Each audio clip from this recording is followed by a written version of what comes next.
தொடர்ந்து நம்ம ஈரானுடைய நிலவரங்களை பார்த்துட்டு இருக்கோம். இப்ப வந்திருக்கக்கூடிய ரொம்ப முக்கியமான ஒரு தகவலை தான் பார்க்க போறோம். ஆர்மோஸ் ஜலசந்தியை மூடி இருக்காங்க அப்படிங்கக்கூடிய தகவல் நமக்கு நேத்தே வந்துச்சு.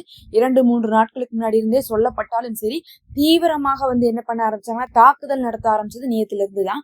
எப்படி செங்கடலை மூடி ஹவுதீஸ் தாக்குதல் நடத்தினாங்களோ அந்த மாதிரி ஈரான் நேற்று தாக்குதல் நடத்த ஆரம்பிச்சிட்டாங்க. 6 கப்பல்கள் பாத்தீங்கன்னா மூழ்கடிக்கப்பட்டிருக்குது. எல்லாமே வெடிச்சு அதோட கடல்லயே என்ன இருக்குன்னா மூழ்கி இருக்கு 6 கப்பல்கள். என்ன ஆச்சுன்னு சொல்லிட்டு பார்க்கும் போது நேரடியா யாராவது தாக்குனாங்களான்னா எங்கிருந்து தாக்குதல் வந்துச்சுன்னே தெரியல. அப்படி பார்க்கும் போதுதான் கண்டுபிடிச்சிருக்காங்க இப்ப கடலுக்கு அடியில இருக்கக்கூடிய அந்த கன்னி வெடிகளை ஃபுல்லா ஆக்டிவேட் பண்ணிருக்காங்கன்ட்டு. ஏற்கனவே ஈரானியர்கள் கன்னி வெடி வைக்கிறதுல ரொம்ப எக்ஸ்பர்ட்டா இருப்பாங்க. அதுல பாத்தீங்கன்னா இத்தனை நாளா போயிட்டு இருந்துச்சு. கிட்டத்தட்ட பாத்தீங்கன்னா நேத்து தான் இந்த கன்னி வெடிகள்லாம் வெடிச்சிருக்குன்னா முந்தின நாள், அதுக்கு முந்தின நாள்லாம் பார்க்கும்போதுல ஆட்கள் போயிட்டு தான் இருந்திருக்காங்க. இத்தனை நாளா பாத்தீங்கன்னா அதன் வழியாக கப்பல்கள் போயிட்டு தான் இருந்திருக்குது, நூத்துக்கணக்கான கப்பல். அப்ப எப்படி ஒரே நாள்ல ஆக்டிவேட் பண்ணாங்க அப்படிங்கறத இவங்களால கண்டுபிடிக்க முடியல. அதுலயும் 4 விதமான கன்னி வெடிகள் வச்சிருக்காங்க. ஒரு கன்னி வெடி பாத்தீங்கன்னா கடலுக்கு அடியில தான் இருக்கும். அது பாக்குறதுக்கு மேல தெரியவே தெரியாது. பொதுவா கப்பல்னா கப்பல் கீழையும் தண்ணிக்கு அடியிலையும் சில பகுதிகள் இருக்கும், அதுக்கு மேல இருக்கும்.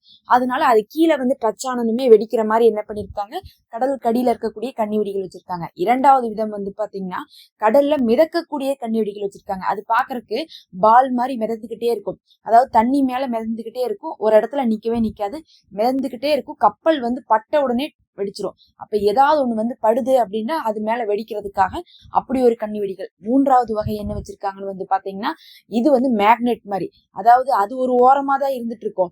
எங்கேயாவது கப்பல் வருதுன்னு தெரிஞ்சிச்சுன்னா அந்த இரும்புக்கே என்ன ஆயிரும்னா இது மேக்னெட் மாதிரி என்ன ஆயிரும், இழுக்கப்பட்டு அப்படியே இதுல இருக்கக்கூடிய மேக்னெட் அதுல போய் ஒட்டிரும். ஒட்டினதுமே என்ன ஆயிரும், அது வெடிச்சிரும். அந்த மாதிரி ஒரு கன்னி வெடிகள். 4வது வகையாக என்ன பண்ணிருக்காங்கன்னு பாத்தீங்கன்னா வைப்ரேஷன் வரும்ல. இப்ப கடல்ல கப்பல் இருக்குன்னா என்ன ஆகும்னா வைப்ரேஷன் வரும். நம்ம பார்த்தோம்னா பொதுவாவே தண்ணியில அவ்வளோ பெரிய கப்பல் போகும்போது என்ன ஆகும், தண்ணி எல்லாம் அது பிளந்துட்டு தான் போகும். அப்ப என்ன ஆகும், அந்த வைப்ரேஷன் வரும்ல, அந்த வைப்ரேஷன் வரும்போது அது என்ன ஆகும், கீழ இருந்து ஆக்டிவேட் ஆகி வெடிக்க ஆரம்பிச்சிடும். அந்த மாதிரி 4 விதமான கன்னி வெடிகளை என்ன பண்ணிருக்காங்க, அவங்க வச்சிருக்காங்க. இதுக்கு முன்னாடி அதெல்லாம் வச்சிருந்தாங்களா இல்ல ஆக்டிவேட் பண்ணாம வச்சிருந்தாங்களான்னு தெரியல. கரெக்டா நேத்துல இருந்து எல்லாருமே என்ன இருக்கு, வெடிக்க ஆரம்பிச்சிருக்கு. இது பாத்தீங்கன்னா நல்லாவே போய் வசமா மாட்டிக்கிட்ட மாதிரியான ஒரு நிலைமை தான். இப்ப என்ன இருக்குன்னா ஒரு 6 கப்பல்னா இந்த நாடு அந்த நாடுலாம் கிடையாது. பெட்ரோலையும் டீசலையும் ஏத்திட்டு போகக்கூடிய ஒரு 6 கப்பல் சாதாரணமா அதை கடக்கும் போது, இந்த ஆர்மோஸ் ஜலசந்தியை கடக்கும் போது உடனே வெடிச்சிருக்கு. உடனே அந்த தகவல் அடுத்தடுத்து வருது. ஒரு கப்பல் வெடிக்குது, அப்புறம் வெடிக்குது, இப்படியே வெடிக்க பார்த்துட்டு மத்த கப்பல்லாம் என்ன ஆயிட்டாங்கன்னா அப்படியே நிறுத்திட்டாங்க. எங்கெங்க இருந்தாங்களோ அங்கங்கே நிறுத்திட்டாங்க.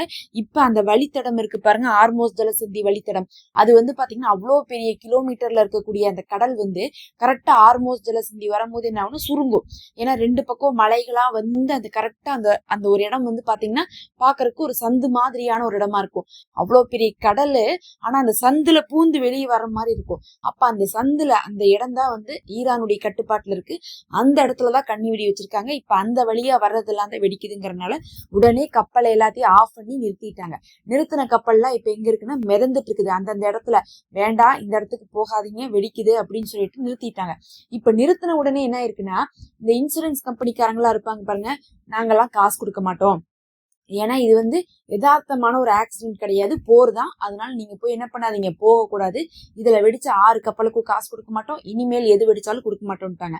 இதேதான் ஹவுதீஸ் தாக்கும் போது நடந்துச்சு. ஏன் அப்படி பண்ணுவாங்கன்னு பாத்தீங்கன்னா இன்சூரன்ஸ் கம்பெனிக்காரங்க ஒருவேளை அவங்க காசு கொடுக்குறேன்னு சொன்னா என்ன பண்ணுவாங்கன்னா மத்த நாடுகள்லாம் முயற்சி பண்ணி பார்க்கலாம், நம்ம மாட்டாம போய் பார்க்கலாம்னு சொல்லிட்டு போயிருவாங்க. அப்புறம் மாட்டினதுக்கு அப்புறம் என்ன ஆயிரும், இந்த இன்சூரன்ஸ் கம்பெனிக்காரங்க காசு கொடுக்குற மாதிரி ஆயிரும். இன்சூரன்ஸே என்னது, அதாவது என்னைக்காவது ஒரு நாள் ஆக்சிடென்ட் ஆனா அதுக்கு காசு கொடுக்கறதுக்காக தான் இன்சூரன்ஸ் கம்பெனி வச்சிருப்பான். ஒரு 100 கப்பல் போகுதுன்னா அதுல ஒரு கப்பல் கூட ஆக்சிடென்ட் ஆகாது. வழக்கமா நீங்களே பாப்பீங்க நியூஸ்ல இந்த flight accident, train accident, ship ஆக்சிடென்ட்லாம் பாத்தீங்கன்னா என்னைக்காவது வருஷத்துக்கு 1-2 நடக்கும். ஒரு நாட்டுக்கே 1-2 தான் நடக்கும். அந்த மாதிரி கம்மியா தான் நடந்துட்டு இருக்கும். அதுக்குதான் இன்சூரன்ஸ்காரன் என்ன பண்ணுவானா அத்தனை பேர்த்துட்டு ஆயிரக்கணக்கான தடவை காசை வாங்கிட்டு ஒரு தடவை திருப்பி கொடுப்பான். அதை விட்டு போட்டு இப்படி போற கப்பல் எல்லாம் தாக்குறாங்கன்னா அவன் கொடுக்க மாட்டான். உடனே என்ன பண்ணிட்டான், நீங்க என்னதான் இன்சூரன்ஸ் பே பண்ணியிருந்தாலும் நான் கொடுக்க மாட்டேன்னு சொல்லிட்டு அவன் என்ன பண்ணிட்டான்னா இப்ப நிறுத்திட்டான். அதுல பாத்தீங்கன்னா ரொம்ப முன்னிலையாக இருக்கக்கூடிய ஒரு 15 கம்பெனி இன்சூரன்ஸ் கொடுக்க மாட்டேன்னு சொன்னாலும் இவங்க எல்லாம் துணிஞ்சு வந்து என்ன பண்ண மாட்டாங்க, இறங்க மாட்டாங்க. இப்ப அந்த 700 கப்பல் இருக்கு பாருங்க, நேத்து கிளம்புன 700 கப்பல் அப்படியே அங்கங்க நிக்குது. இப்ப இந்த 700 கப்பல் அங்கேயே நின்றுட்டா அடுத்தது என்ன ஆகும் சொல்லுங்க? அடுத்த நாள் வரக்கூடிய கப்பல், இன்னைக்கு வரக்கூடிய கப்பல் என்ன ஆகும்? கிளம்பவே கிளம்பாது. அதாவது இந்த கப்பல்ல எல்லாம் என்ன வருதுன்னா பெட்ரோல், டீசல், அதுக்கப்புறம் வந்து பாத்தீங்கன்னா சில முக்கியமான ப்ராடக்ட்ஸ் எல்லாம் வருது. முக்கியமா இந்த கார் சம்பந்தமான எக்யூப்மெண்ட்ஸ் எல்லாம் இருக்கும் பாருங்க, அதெல்லாம் வரும். அது எல்லாமே இப்ப நின்றுச்சு. இதுல ரொம்ப முக்கியமா இந்தியாவுக்கு தேவையான 1/3 எண்ணெய் அந்த வழியா தான் வரும். அந்த கப்பல் தான் இப்ப நின்றுச்சு. அப்ப 1/3 குறையும் போது என்ன ஆகும்? தட்டுப்பாடு ஏற்படும். அந்த தட்டுப்பாடு என்ன ஆகும்? விலை உயர்வை கொண்டு வரும். அப்ப வந்து இப்ப 3 பேருக்கு தேவையானது இப்ப 2 பேருக்கு தான் கிடைக்குதுன்னா உடனே என்ன பண்ணுவாங்க, 3ல யார் அந்த 2 பேர் அதிகமா காசு கட்டுறாங்களோ அவங்களுக்கு கிடைக்கிற மாதிரி பண்ணுவாங்க. இது எத்தனை நாளைக்குன்னு வந்து பாத்தீங்கன்னா இப்ப வந்து ஒரு மாசத்துக்குள்ளதான். அதுக்கப்புறம் என்ன ஆகும்னா இன்னுமே சுத்தமா நின்றும். ஏன்னா இப்போதைக்கு வந்து பார்க்கும்போதே நமக்கு பெட்ரோல் வந்து பாத்தீங்கன்னா அங்கிருந்து வரக்கூடியது வந்து கிட்டத்தட்ட வந்து 1/3 அங்கிருந்து வருது. டீசல் வந்து 4/1 அங்கிருந்து வருது. எல்என்ஜி அதாவது கேஸ் வந்து இருக்கு பாத்தீங்கன்னா அங்கிருந்து வந்து 6/1 வருது. இப்ப இதெல்லாம் தடைப்படுறதுனால என்ன ஆகும்னா அடுத்த ஒரு 15 நாளைக்கு வந்து பாத்தீங்கன்னா டீசல் பிரச்சனை இருக்காது, ஓட்டிடுவோம் இந்தியா. அடுத்த ஒரு 45 நாளைக்கு பெட்ரோல் பிரச்சனை இருக்காது, ஓட்டிடுவோம். ஏன்னா வந்து இருக்கக்கூடிய சேமிப்பை வச்சு. அடுத்த ஒரு 12 நாளைக்கு வந்து எல்என்ஜி பிரச்சனை இருக்காது, கேஸ் பிரச்சனை இருக்காது, ஓட்டிடும். இதெல்லாம் எத்தனை நாளைக்கு? இந்த 45, 15, 12 எல்லாம் எத்தனை நாளைக்கு? அவ்வளவுதான், ஒரு வாரம் 2 வாரம், மிஞ்சி போனா ஒரு மாசம், அவ்வளவுதான். அதுக்கப்புறம் என்ன ஆகும்? இன்னுமே வரலைன்னா அதுக்கப்புறம் விலை உயர்வு ஏறும், ரொம்ப வந்து தட்டுப்பாடு ஏற்படும். இது எல்லா விதத்திலுமே வந்து பிரச்சனையை கொடுக்கும். அப்படி ஒரு நிலைமையை தான் இப்ப வந்து என்ன பண்ணிருக்காங்க, அமெரிக்கா வழினா போய் ஏற்படுத்தி விட்டுருக்காங்க.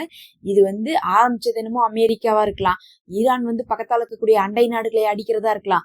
ஆனா பாதிக்கப்படுறது உலகத்துல இருக்கக்கூடிய எல்லா மூளை முடுக்குலையும் இருக்கக்கூடிய மனிதர்கள். யாரெல்லாம் பெட்ரோல் யூஸ் பண்றாங்களோ, டீசல் யூஸ் பண்றாங்களோ, கேஸ் யூஸ் பண்றாங்களோ எல்லாருக்கும் இப்ப பாதிப்பை வந்து கொண்டு வந்து கொடுத்துட்டாங்க. நேத்து மட்டுமே நம்ம சொல்லியிருந்தோம், அதாவது வந்து குவைத்து, அதுக்கப்புறம் வந்து கத்தாரு, அதுக்கு பிறகு வந்து பாத்தீங்கன்னா சவுதி, இவங்க, அதுக்கப்புறம் யுஏஇ, இந்த 4 நாடுகளுமே வந்து எண்ணெய் உற்பத்தியை நிறுத்திட்டாங்க. ஏன் நிறுத்திட்டாங்கன்னா ஈரான் அடிக்கிறாங்க, திறந்து வச்சா அடிக்கிறாங்க. எண்ணெய் எல்லாம் வந்து என்ன ஆகும், சும்மா ஒரு தீக்குச்சியை கொளுத்தி போட்டாவே போது, அது வந்து பல நாள் கணக்கா எரியும். அங்க போய் ஏவுகணை தாக்குதல் பண்ணா மிஞ்சுமா அந்த இடமெல்லாம்? அவ்வளவுதான். அதுக்கப்புறம் வந்து நஷ்டத்துக்கு மேல நஷ்டமா போயிடும். அதெல்லாம் அணைக்க கூட முடியாதுன்னு சொல்லிட்டு எல்லாத்தையும் மூடி வச்சுட்டாங்க. இப்ப வந்து கேஸ், பெட்ரோல், டீசல் எல்லாமே உற்பத்தி எல்லாம் நின்று கிடக்குது. இங்க நமக்கு தண்ணினா அங்க அவங்களுக்கு வந்து கேஸும் பெட்ரோலும் தான். அத்தனை நின்று கிடக்குறதுனால இப்ப என்ன இருக்குன்னு பாத்தீங்கன்னா வர்த்தகம்லாம் ரொம்ப சரிஞ்சு போய் கிடக்குது. எல்லா பக்கமும் நேத்து மட்டுமே பாத்தீங்கன்னா 50% அதிகமாக விலைகள்லாம் வந்து உயர்ந்து கொண்டே போயிட்டு இருக்குது. இப்ப இதுல அதிகமா பாதிக்கப்படக்கூடியதே வந்து பாத்தீங்கன்னா இந்த கார்பரேட் நாடுகள் எல்லாருமே தான் பாதிக்கப்படுறாங்க. இந்த ஐரோப்பிய நாடுகள் இவங்க எல்லாருமே வந்து பாத்தீங்கன்னா இதுல வந்து மாட்டிட்டு முழிச்சிட்டு இருக்காங்க.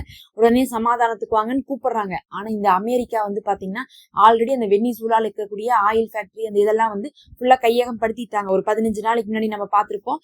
ஒரு மாசத்துக்குள்ள வந்து பாத்தீங்கன்னா வெனிசுலா மேல வந்து போய் அங்கிருந்து பிரதமர் எல்லாம் கடத்திட்டு வந்தாங்க. அதுக்கப்புறம் வந்து அங்க இருக்கக்கூடிய ஆயில் எல்லாம் வந்து என்ன பண்ணாங்க, கையகப்படுத்தி வச்சிருந்தாங்க. எல்லாத்துக்கும் அமெரிக்காவுக்கு ஒரு ஐடியா இருக்கு, ஈரானை தொட்டோம்னா இது நடக்கும், அப்ப என்ன ஆகும்னா எண்ணெய் கிடைக்காது, அப்ப நாம என்ன பண்ணிக்கணும், அதுக்கு முன்னாடியே எண்ணெய்க்கு வேற ஒரு வழியை பண்ணிக்கணும்னு சொல்லிட்டு அமெரிக்காக்காரன் வழியை பண்ணி வச்சுட்டு தான் வந்து இப்ப நிறுத்தியிருக்கான். இவன் பாட்டு போய் பண்ணும்போது இப்ப என்ன ஆகுதுன்னா எல்லாருக்குமே இது வந்து பாதிக்கப்படுது. இன்னும் நிறைய முக்கியமான தகவல்கள் அங்கிருந்து வந்து கொண்டே இருக்கு, நம்ம அப்டேட் பண்ணிட்டே இருக்கிறோம். மறக்காம சப்ஸ்கிரைப் பண்ணி அந்த நோட்டிபிகேஷனை கிளிக் பண்ணிக்கோங்க. அப்பதான் நம்ம போடுற வீடியோ உடனுக்குடனே காட்டும். நம்ம சேனல்ல வந்து பாத்தீங்கன்னா ரமலானுக்கான ஸ்பெஷல் ஹதியாவாக மெம்பர்ஷிப் இருக்கு, அந்த மெம்பர்ஷிப்ல ஜாயின் பண்ணிக்கோங்க. அது எங்களுக்கு ரொம்ப சப்போர்ட்டா இருக்கும்.